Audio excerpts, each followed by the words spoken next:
سلام پدر جان. چی؟ به من فوش میدی؟ باز بزنم شل و پلت کنم اینجا؟ نه بابا من فوش ندادم که. من خواستم بدونم شما اینجا کنار ساحل چه احساسی دارید در جوار آقا؟ چی؟ سوار آقا؟ من کی سوار آقا شدم؟ خب میرم سوار خر میشم، بهتره که.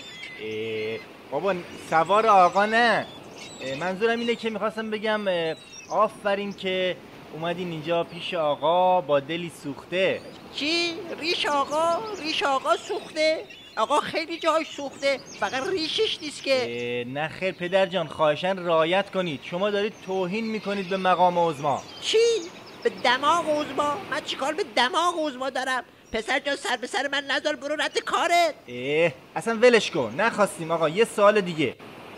ببین پدر جان، حضرت آقا در کنار حاج آقا روحانی به نظر شما با این وضعیت کنار ساحل چیکار دارن میکنن؟ مگه نشنیدی روحانی گفته برجام آفتاب درخشانه، اومدن اینجا آفتاب برجام بگیرن برونزشن. چرا اینطوری شدن؟ آفتاب برجام زد، باباشونو در آورد، ریششونو کز داد.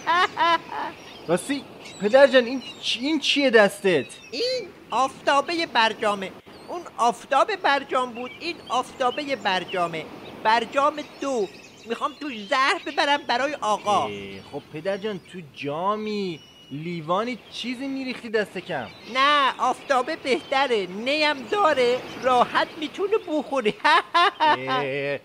دوباره داری به مقام عظما توهین میکنی پیرمرد فسنگر. چی؟